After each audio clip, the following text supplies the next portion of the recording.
Blaney blows up big. Bowman, Bubba, Briscoe balk late. The Killer Bees have been bested by Kyle Larson.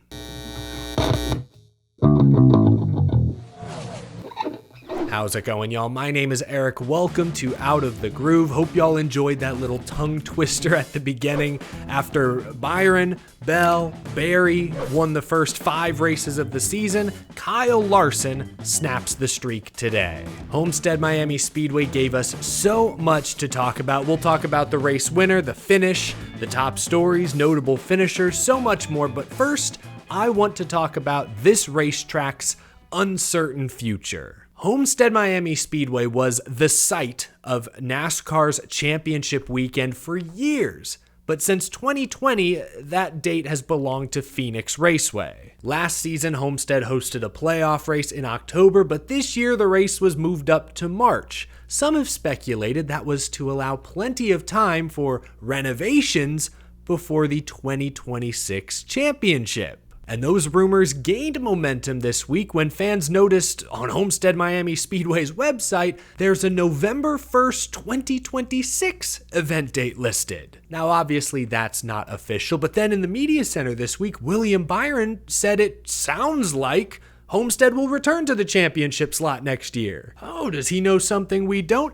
The Athletic, Jordan Bianchi, spoke to the Homestead, Florida vice mayor, a man named Sean Fletcher, who said this week he is 70% sure a deal between NASCAR and Homestead will get done. So nothing is confirmed, but it sounds like officials are quietly confident Homestead could host next year's championship. I sincerely hope the city and NASCAR are able to get some sort of deal done because there is no better track on the schedule to host championship weekend, in my opinion. Homestead Miami Speedway tests the engineers. It's an aero-dependent track, gotta get the setup just right. It tests the OEMs, the engine builders. Just ask Team Penske and Ryan Blaney today. It tests the crew chiefs. Stage 2 today was decided by strategy. Chris Gale, Cliff Daniels split the stage up perfectly in half. Their drivers finished 1-2. This track tests the drivers. It tests their focus, running the wall, inches from the safer barrier for the better part of 400 miles. The track tests their tire management abilities.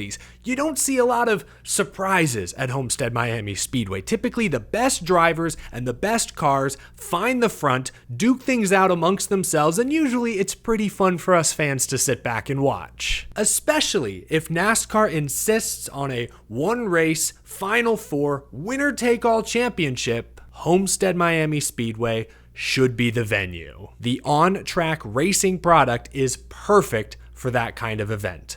There are questions about location. It's not in Miami, it's in Homestead, like 30 minutes south. The track itself is due for some infrastructure renovations, no doubt. But there is no question that the actual racetrack itself is the perfect venue for deciding the NASCAR championship. So I hope that 70% the vice mayor was talking about turns into 100%. I hope sooner rather than later, NASCAR and the city of Homestead can put pen to paper and lock in the Homestead Miami Speedway 2026 championship. Now, big picture, I'd like to see the final race rotate between different venues. But Homestead Miami Speedway has absolutely earned a slot in that lineup. I hope they get the finale once again. Now, let's not let visions of the future blind us too bad, because today's race gave us plenty to talk about. Kyle Larson scores his first Cup Series win of the season, just his second career Homestead Miami Speedway win, which sounds crazy. As good as he is at ripping the fence,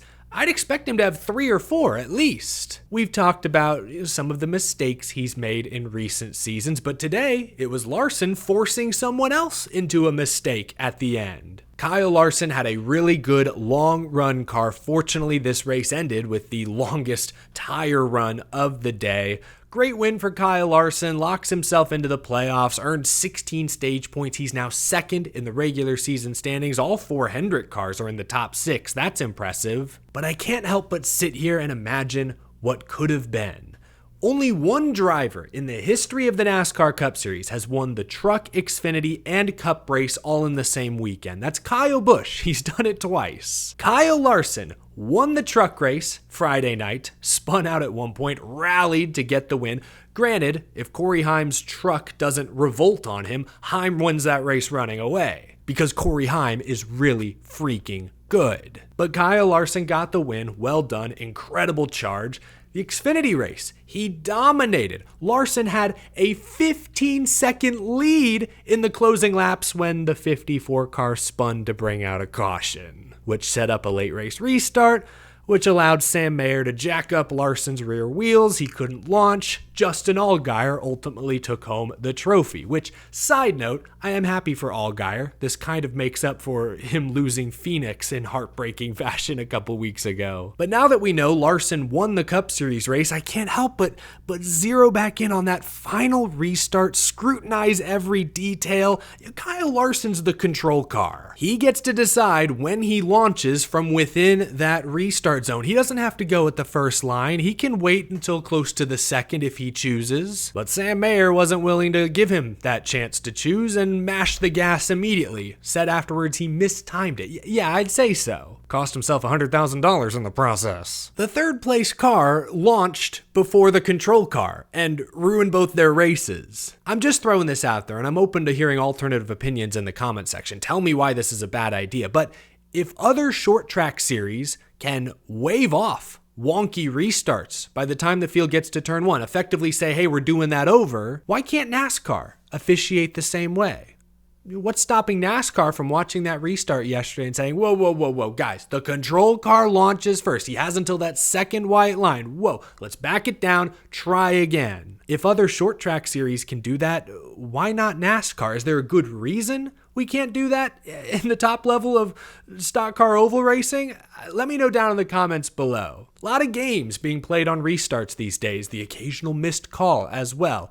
I don't know, just throwing it out there. But ultimately, the way yesterday's race ended cost Kyle Larson a chance at history, a chance at becoming the second driver to three-peat, sweep the entire weekend. He'll have another shot at Bristol in a few weeks. That'll be an interesting story to watch. I'm sure Larson isn't too beat up over losing the Xfinity Series race because he won the Cup race, and that's what's most important. It's his 30th career Cup Series win. 24 of those have come since joining Hendrick Motorsports in the last 4 or 5 years. 30 wins. He's 30th on the all-time wins list. He's chasing some legends. Dale Jarrett has 32 wins.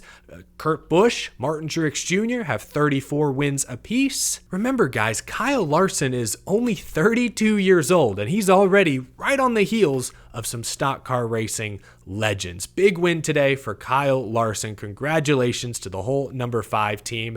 It's interesting. This is basically 2 weeks in a row where I'd argue the 5 and the 12 were the 2 best cars. The difference is that Larson has finished 1st and 9th the last 2 weeks, while Ryan Blaney has finished 35th and 36th. Late in today's race, Blaney was running down the leaders when his engine let go. Second blown engine in 3 weeks for Ryan Blaney. I think I saw Davey Siegel tweeted that from 2019 to 2024, Blaney didn't have a single engine failure. Not one in 5-6 years.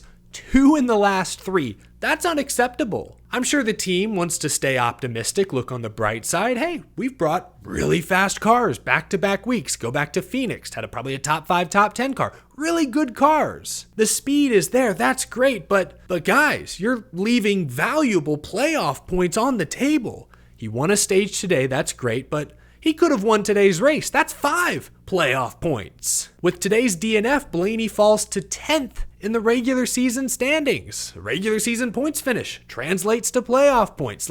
These engine failures could impact this team come October. They are going to feel these problems late in the playoffs if they're not careful, if they don't get things righted quickly. Yes, they have the speed. That's great.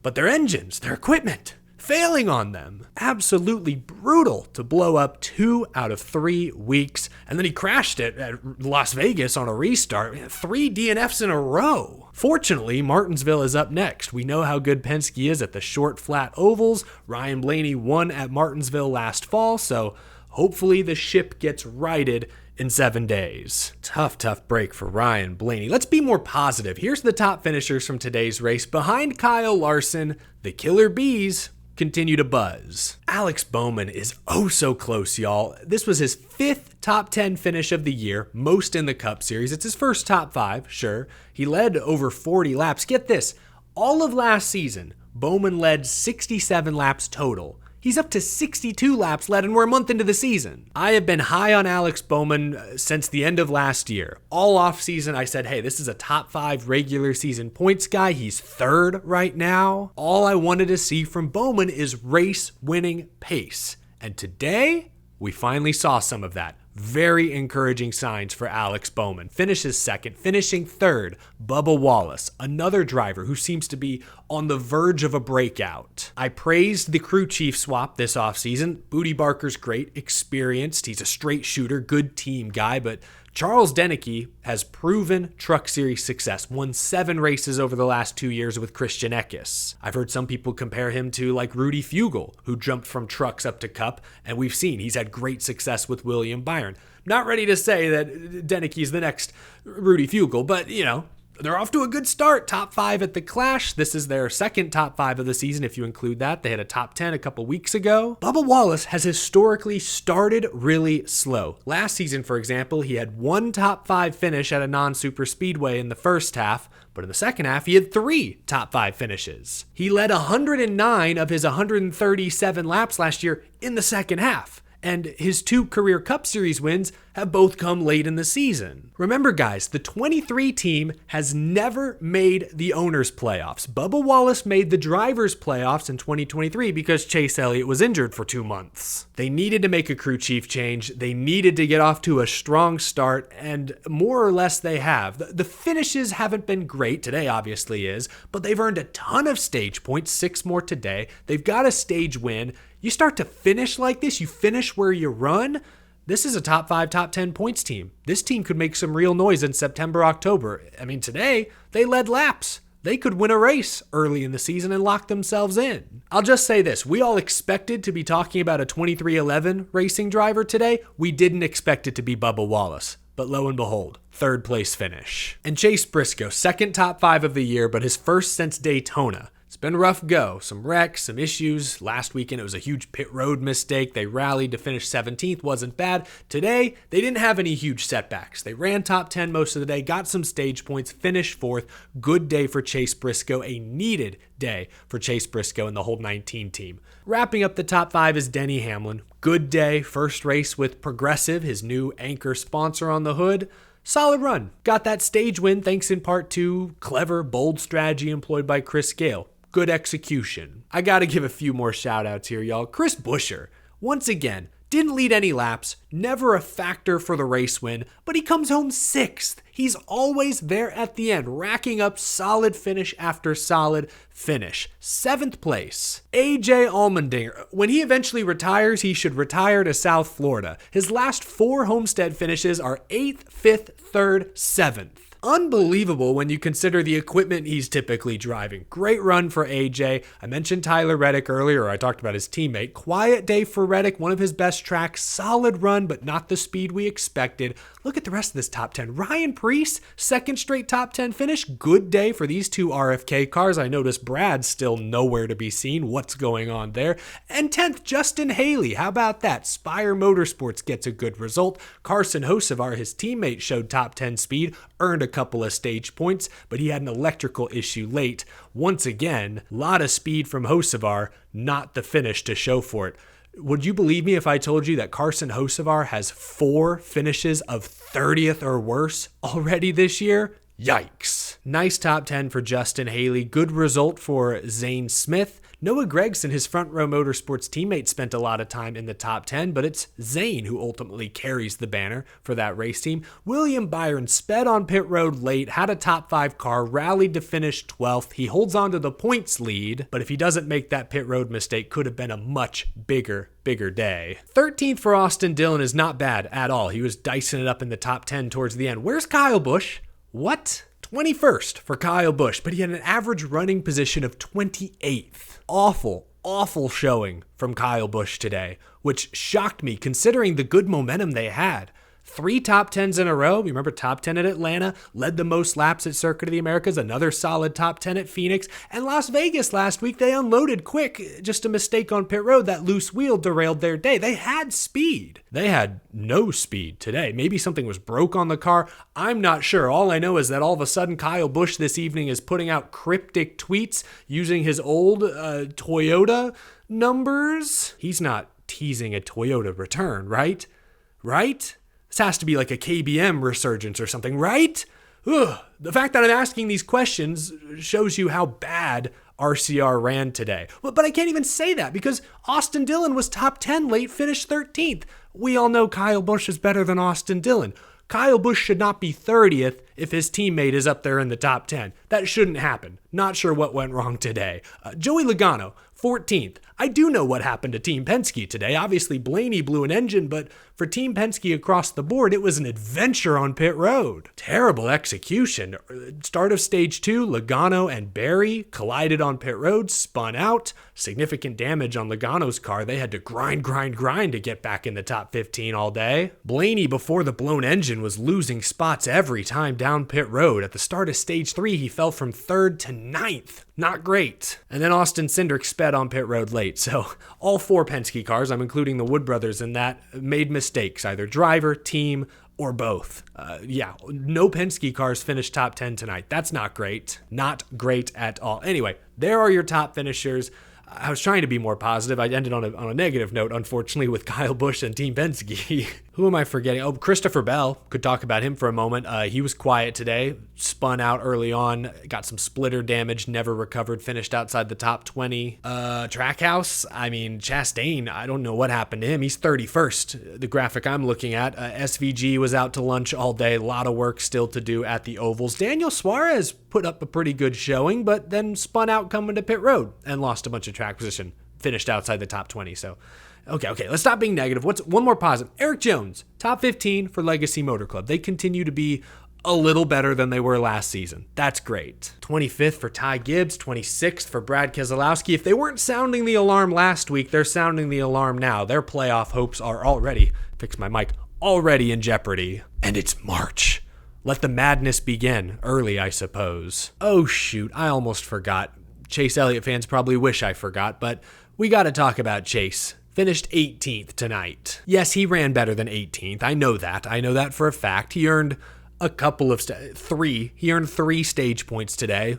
Okay. 0 laps led. I'm with you, Chase Elliott fans. It was a ticky-tack call. Stage 3, NASCAR hit Elliott with a pulling out of line entering pit road penalty. You have to stay single file. Elliott pulled off to the left a bit. I went back and watched his onboard on the Max stream. Yes, he clearly pulled out of line. He argued that there was a stack up in front of him. He was just pulling out briefly to miss the stack up. He slowed down and let the cars go by him and got back in line eventually, but NASCAR says that penalty is pretty black. It was a tough call. I'll give you Chase Elliott fans that. That was a really tough call. But he got back to 18th pretty quick, restarted around 18th on equal tires, and then just didn't go forward, at all. His teammate William Byron went from 30th to 12th. During the time Elliott was stuck around 18th place. So again, I say it every week. Chase Elliott is good. He's 6th in points. He's good, but he's not great. And he hasn't been consistently great since 2022. He went to the championship for 3 straight years, 20, 21, 22. Fantastic. Multiple wins a year. He has one win in a little over 2 years now.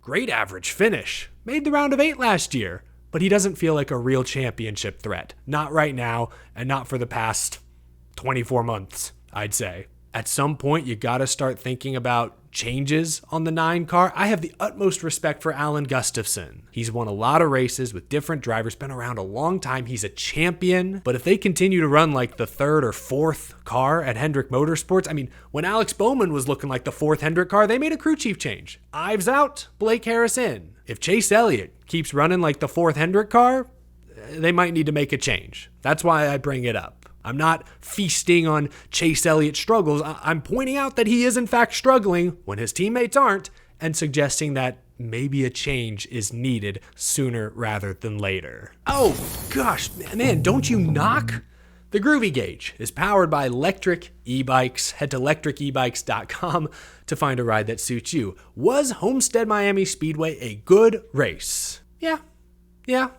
it was. I mean, Stage 1, Ryan Blaney pulled out to an 8-second lead before the Christopher Bell spin. But the different tire strategies made Stage 2 quite interesting. I mean, it ended side by side with Hamlin and Larson. Great finish. And Stage 3 with Blaney blowing up, couple of cautions. I mean, Larson went from 5th to 1st in like 25 laps to get the race win. Hard charger, Kyle Larson. Fun stuff. A lot of interesting names near the front. Guys who need wins. Bowman, Bubba, Briscoe especially. Hamlin hasn't won in over a year. Almost a year, I should say. April would be 1 year. Anyway, I thought it was a good race. Was it the best Homestead race? Did it quite live up to what Homestead put on last fall? That crazy final couple laps? No. I don't think this race ever quite lived up to last fall, but last fall was an all-timer. All-time race, especially that finish we'll talk about for ages to come. This was a good race, not a great race. I'll go 70% on the Groovy Gauge. Shoot, what did I give Phoenix a couple weeks ago? Wait, I gotta go back. Hold on. I gotta go back and look. Did I give the Phoenix spring race? Granted, they had the option type. Did I give Phoenix a better score? Give me a sec. I'm going 85%. Maybe that's high. Maybe that's because the finish. 85 for okay. I mean, Phoenix did have a pretty exciting finish. Bell having to hold off Hamlin and Larson at the end. The option tire shook things up. Man, okay, now that's got me rethinking my Homestead score. Okay, this is my own Groovy Gauge. I'm allowed to change things if I want. I'll go 78 for Homestead. But here's the difference. That Phoenix race a couple weeks ago was like the best Phoenix race of the next gen era. This was like an average Homestead race, and I'm giving it a 78%. So, okay, all right, there we go. Just wanted to make things clear. Yikes. Let me know down in the comment section below if you enjoyed today's race. And going back to my opening monologue or rant, would you like to see Homestead host the championship next year? Would you like to see it be part of a rotation?